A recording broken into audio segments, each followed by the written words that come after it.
बिस्मिल्लाहिर्रहमानिर्रहीम। मैं हूं इस्माइल कासिम और आप देख रहे हैं हर फेराज और या मकबूल जान के साथ। ऑडियो लीक्स के अंदर हर गुजरते दिन के साथ एक नया मोड़ सामने आ रहा है। बड़ी अहम बात यहाँ पे ये है कि किसी भी सियासतदान ने अब तक ये मौक़िफ़ इख्तियार नहीं किया कि वो आवाज़ें उनकी नहीं हैं। सिक्योरिटी रिस्क भी है, कैसे देखते हैं? देखिए, सिक्योरिटी रिस्क तो इतना बड़ा है जिसका आप तसव्वुर नहीं कर सकते। मैंने शायद कल भी बात की थी कि इस तरह का सिक्योरिटी रिस्क जो था वो जूलियन असांज ने आया था, उसने जब केबल्स लीक आउट की थी, उसमें भी ऑडियो की ऐसी चीज़ नहीं थी, थोड़ी सी टेप्स थी, तो एक हंगामा खड़ा हो गया था, उसके पीछे दुनिया पड़ गई थी। मतलब यह है कि जब आप लोगों के घरों के अंदर जाके झांकने की कोशिश करोगे, बल्कि झांकोगे, जब आप लोगों के घरों के अंदर ट्रांसमीटर लगाओगे, उनके टेलीफोन के अंदर मुख्तलिफ़ किस्म के आलात फिट करोगे, जब उनके अपने दरवाज़ों के की होल्स के ऊपर कैमरे फिट करोगे, जब बाहर एक गाड़ी खड़ी करके उसमें हाई लेवल ट्रांसमीटर लगा के उसके अंदर से चीज़ें फिट करोगे, तो फिर आपका घर भी कभी भी सेफ़ नहीं हो सकता। उसकी वजह यह है कि ये जो काम करता है ना, ये IB का हेड नहीं करता, ये जो काम करता है ISI का चीफ नहीं करता, ये जो काम करता है MI का चीफ नहीं करता, ये कारिंदे करते हैं।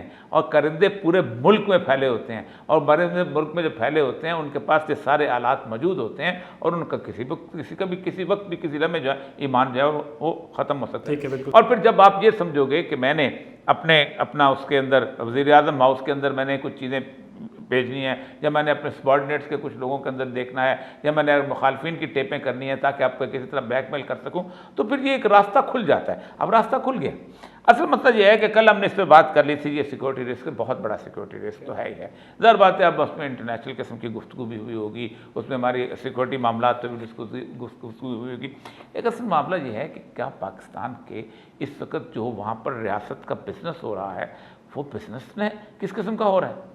आप खुद सोचें कि लीक राइवंड के बिजनेस को प्राइम मिनिस्टर हाउस में डिस्कस कर रही है। यानी आप मुझे ये बताइए कि इससे बड़ी बात क्या हो सकती है कि एक family business principal secretary of prime minister discuss कर रहा है। और प्राइमरी बिजनेस, आप मुझे बताइए, क्या पाकिस्तान में किसी और शख्स को ये फैसिलिटी हासिल है कि उसका सामान भारत से आ रहा था, आधा आ गया था, पाबंदी लग गई, और उसके बाद हुआ ये कि उसका रुक गया? लेकिन क्या हर बंदे को मरियम नवाज का दामाद होना चाहिए उसके लिए, या मरियम नवाज का बेटा होना चाहिए, या उसका भतीजा होना चाहिए, या प्राइम मिनिस्टर का रिश्तेदार होना चाहिए कि उसका केस अहम तरीन यानी प्राइम मिनिस्टर ऑफिस के अंदर डिस्कस हो? और फिर उसके बाद बात ये निकले कि नहीं यूं नहीं सागदार साहब तशरीफ ला रहे हैं, आप उनके साथ जो चाहे कर लें, वो ऐसे करने के माहिर हैं। इसका मतलब है कि आपने ऐसे लोगों को खास तौर पे रखा हुआ।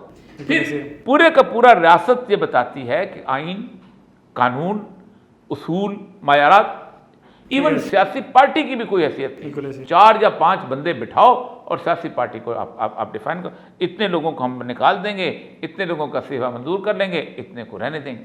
फिर अहम तरीन बात, जिससे ज़्यादा तकलीफ दे बात है, वो ये है कि आपने कहा कि इमरान खान जो है उसका जो हेल्थ कार्ड है उसको बंद कर। बिल्कुल, ये वाला भी मरीम नवाज ने ये भी कोट किया कि जो सेहत कार्ड वो वाहिद इमरान खान का इनिशिएटिव है जिस पे उनको कौम की बैकिंग हासिल है, तो उसको ही खत्म कर दें। पहली बात है, एक तो उन्होंने मान लिया। मैं आपको बताऊं, मैं हेल्थ कार्ड के बारे में बेशुमार लोगों को जानता हूं कि जिन्होंने अपना शनाख्ती कार्ड दिखाया और अपना इलाज कराया, और लाखों रुपए के बिल। हमारे एक दोस्त हैं, फौत हो गए, सेक्रेटरी हेल्थ भी रहे हुए हैं, काजी आफाक, उनका ओपन हार्ट सर्जरी थी, वो नेशनल हॉस्पिटल लाहौर के अंदर गए और वो जाकर उन्होंने कार्ड दिखाया। बिल्कुल, बहुत सी मिसालें मौजूद, बेशुमार में था। तो ये ऐसा चीज़ थी कि जो पाकिस्तान जो था एक ऐसे इंटरनेशनल वेलफेयर स्टेट के स्टेटस पे आ रहा था। अब आपकी सियासी दुश्मनी इतनी गंदी है, आप अंदर से इतने करीब मंजर हो, आप अपनी सियासत के लिए पाकिस्तान के अंदर लोगों को अस्पताल से बाहर मरने देना चाहती हो। मतलब आपसे जालिम कौन सा चेहरा होगा पाकिस्तान का जितना चेहरा मरीम नवाज का जालिम चेहरा है? क्या आप कहते हैं कि हेल्थ कार्ड बंद कर दो, और ताकि लोग जो हैं तुम्हारे उसी तरह एमए अस्पताल के दरवाजे के बाहर, सर्विस अस्पताल के दरवाजे के बाहर ये मुख्तलिफ स्ट्रेचर में पड़े हों, मक्खियाँ उनके मुंह पे बनाती हों, और अचानक जनाब शहबाज शरीफ साहब दौरे पे जाएं, वो इसको सस्पेंड करें, उसको सस्पेंड करें, पानी पिलाओ तो ये करो, तो चूना लगाओ तो फलां करो। आप क्या चीज़ हो? आपसे तो फिरौन जो थे वो ज़्यादा बेहतर थे। यानी फ़िरौन के बारे में हज़रत मूसा ने जब कहा कि इससे आप अज़ाब नाज़र नहीं करें, तो अल्लाह कहता है वो लोगों को खाना खिलाता है, वो लोगों के साथ मेहरबान है, मैं कैसे उसको करूँ? आप तो इतने ज़ालिम हो कि लोगों को कसम से मरने, ये चेहरा है आपका। बिल्कुल, सियासत इतनी जालिम नहीं होनी चाहिए कि आप कह रहे हैं कि जिससे आवाम का फ़ायदा होना है वो इनिशिएटिव ही ख़त्म कर दो, सेहत कार्ड को उड़ा दो, क्योंकि इमरान खान को बैकिंग मिल रही है। इमरान खान का हम जिक्र कर रहे हैं तो इमरान खान की भी एक ऑडियो लीक सामने आई। अब यहाँ भी इमरान खान की अब इमरान खान की ऑडियो जो है उसने कम से कम एक, जिस तरह वहाँ साबित हुआ कि हिरासत में का, वहाँ ये साबित हो गया कि कम से कम एक बात तो तय हुई कि एक ख़त था। ख़त की इंटेंसिटी क्या थी, कैसी थी। अब उसमें कहता है कि उसने कहा कि डिमाश करो, कि सफ़ीर ने कहा है कि डिमाश करो। अब इमरान खान वहाँ कहता है कि नहीं, हम इसको पॉलिटिकली प्ले करें। ये पॉलिटिशियन का पूरा राइट होता है कि जब वो उसको पॉलिटिकल प्ले करना चाहता है। तो कल पहली बात तो ये थी कि आपने क्या किया। आप अगर आज ये ख़त सामने आ गया है तो इसका मतलब है कि उस वक्त उसने सुप्रीम कोर्ट में भेजा था, उसको ओपन करना चाहिए था। अवाम जो है ना, इन सबको पता था कि ख़त की लैंग्वेज पब्लिक सुनना पसंद नहीं करेगी, पब्लिक इमरान खान के हक़ में हो जाएगी, यही वजह हुआ। इसीलिए इमरान खान का जो ख़त आया है वहाँ पर उसका सामने है, उसके अंदर डिस्कशन उसकी पॉलिटिकल है कि हम इसको कैसे पॉलिटिकल प्ले कर सकते हैं। ये दुनिया पूरी में होता है। बिल्कुल ऐसे उन्होंने कहा हम खेलेंगे इसके ऊपर, तो खेलते हैं सियासतदान। सियासतदान और क्या करता है, लेकिन सियासतदान एक नेचुरल मौजूद थ्रेट से खेल रहा है ना।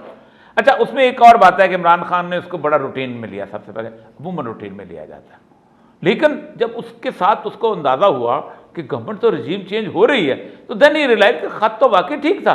वरना नॉर्मली ये बात मेरे प्रोग्रामों में बार बार मुख्तलिफ फेडरल सेक्रेटरीज ने कहा है, हमें भी बताया कि ऐसे ख़त आते रहते हैं। अमेरिका आपको शुरू से गालियाँ देता आया है, देता चल, हमें नहीं, दुनिया पूरी में। मैंने इंदिरा गांधी की साइकिल लीक जो है निकाल के दी थी, वो जो उन्होंने लीक्स करते हैं, उसमें बाकायदा कसेंजर ने लिखा है the Indians are bastard anyway. बल्कि इंदिरा गांधी को कहा this bitch will certainly not tell to its countrymen that we have not given her the warm reception। तो ये फिक्रे तक इस्तेमाल किए गए हैं। अब ऐसे मामलात के अंदर आप खुद देखें कि अगर किसी भी तौर पर ये ख़त आता तो इमरान खान ने जो रूटीन ख़त देना था। At the end of the way मसला यह है कि उसने उसको पॉलिटिकल प्ले किया और प्ले कर लिया, पॉलिटिकली प्ले कर लिया। लेकिन इमरान खान ने ये मौक़िफ़ इख्तियार किया कि अभी तो हमने इस पर खेला ही नहीं है और अब खेलूँगा। ये बात सही है। देखिए ना, अब तो बहुत खेला जा सकता है ना। अब तो कहेगा ये आओ इस लीग को खोल के साबित करो, आओ चलाओ मुझ पे मुकदमा, आओ निकालो इस खत को। अब तो वो खेल सकता है। ये लीग इमरान खान के हक में गई है।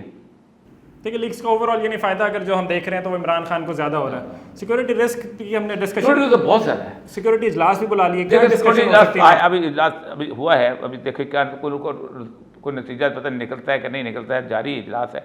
अब मुझे ये बताइए कि इस सिक्योरिटी इजलास के अंदर क्या निकलेगा। एक अलामिया सा आ जाएगा, लोगों को बताएंगे, माथे से पसीना पूंजेंगे, अपने आप को ठीक करेंगे, सिक्योरिटी और कैमरे आ जाएंगे और ज़रा स्कैनर्स आ जाएंगे, थोड़ा सा और देख लेंगे, मेज़ों के नीचे झांकेंगे, अंदर से वो डाल हो सकता है मेज़ों को जानते जानते को पता नया आदमी नया औलिया लगा के चला जाए, तो फिर क्या होगा।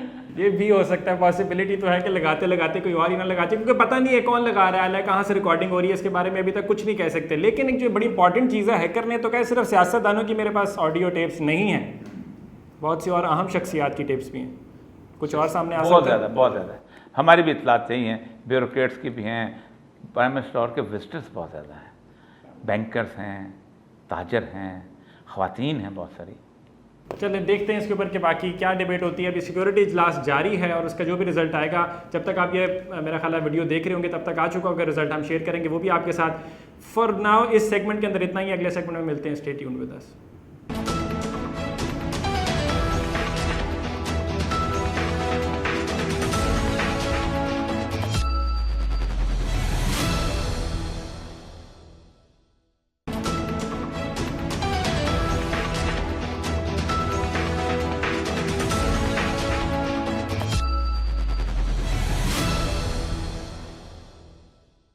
वेलकम बैक जी। इस्लामी नज़रियाती काउंसिल ने ट्रांसजेंडर एक्ट को गैर शरई करार दे दिया। बड़ी अहम डेवलपमेंट है ये। 9 मई 2018 को जब ये बिल पास हुआ था तो उस टाइम किसी को अंदाज़ा नहीं था इसकी संगीनी का।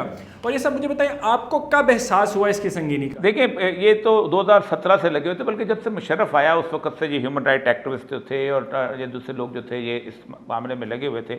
और ख़ास तौर पे ट्रांसजेंडर कम्युनिटी को वो मेरा जिस्म मेरी मर्ज़ी वाले उसमें लेके आते थे और औरत मार्च उनको बहुत बड़ा प्लेटफॉर्म मिला हुआ था, वो कर रहे थे। 2017 में इनका ग्रुप बना था और वो ग्रुप की तस्वीर बाद में शाया हुई कि जिसमें पार्लियामेंटेरियंस थे, जो सेकुलर लिबरल थे और ये लोग थे। इन्होंने 2018 में ये कानून पास कर दिया और किसी को अंदाज़ा ही नहीं हुआ कि इसके अंदर बहुत सारी शिकें जो ऐसी डालें। 2020 की मार्च में एक बहुत बड़ा अदारा है इंटरनेशनल कमीशन ऑफ जूरिस्ट। इसमें 60 दुनिया के बहुत बड़े बड़े वकील हैं कि जो कि ह्यूमन राइट्स के ऊपर और ख़ास तौर पे LGBT लेस्बियंस एंड गेज की जो है और ट्रांससेक्सुअल्स उसके बारे में, उनके हकूक़ के बारे में काम कर।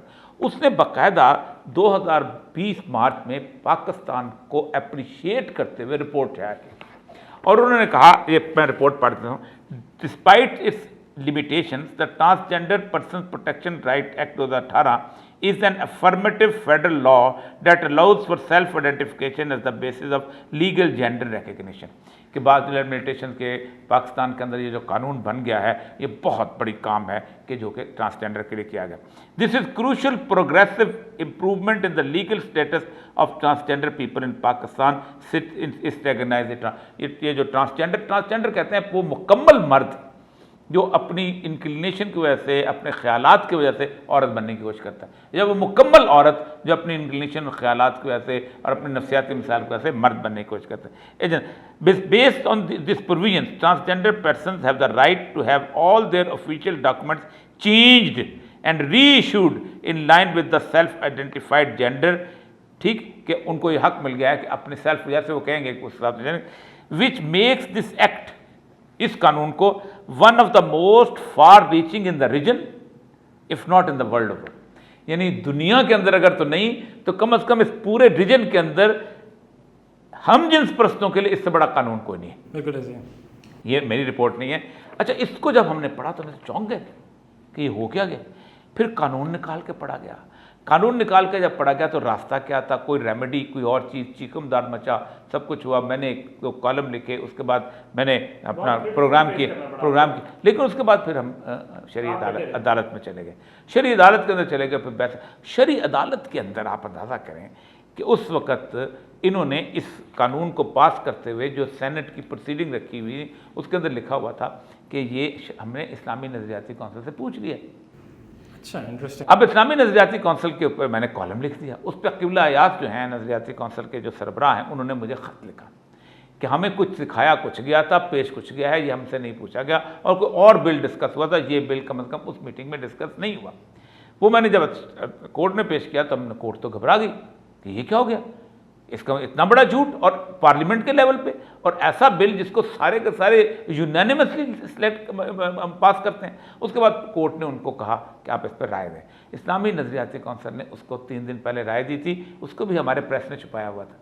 इसमें उन्होंने क़िबला अयाज ने चलते चलते राय बता दिया, और इस्लामी नज़रियाती कौंसिल ने 20 तारीख की पेशी में शरीयत कोर्ट ने बता दिया था कि उन्होंने राय दे दी है, लेकिन राय का नहीं पता था क्या दी। अब राय ओपन हो गई है, अब ये पब्लिक प्रॉपर्टी बन गई। तो इस वक्त हमारे साथ हैं उनके तर्जमान जो हैं इस्लामी नज़रियाती कौंसिल के, उनसे हम सब बात करते हैं। फिर हमारे साथ मुफ्ती गुलाम माजिद मौजूद हैं, उनको हमने लाइन पे लिया और उनसे गुफ्तगू करते हैं। जी सब, अब ये बताइएगा, एक तो खैर जिस वक्त ये शुरू में आपके पास पेश हुआ था तो जब बन रहा था तो लोगों ने कहा हमने पूछ लिया है, लेकिन जब फिर क़िबला अयाज साहब ने बाकायदा ख़त लिखा, वो हमने शरीयत कोर्ट ने पेश किया तो आपसे नहीं पूछा गया। अब चूंकि आपकी मुकम्मल राय आ गई है तो इस ट्रांसजेंडर एक्ट की किन किन दफ़ात के ऊपर आपका बुनियादी तौर पर एतराज़ है और कौन सी दफ़ात हैं शरीयत के खिलाफ है? बिस्मिल्लाहिर्रहमानिर्रहीम। इस्लामी नज़रियाती कौंसिल ने ट्रांसजेंडर एक्ट 2018 का जो जायज़ा लिया तो कौंसिल का कहना यह था कि इसके अंदर जो इसका उन्वान है, पहले तो वो उन्वान ही महल नज़र है, इसका उन्वान ट्रांसजेंडर की बजाय इंटरसेक्स यानी खुनसा एक्ट होना चाहिए। ठीक।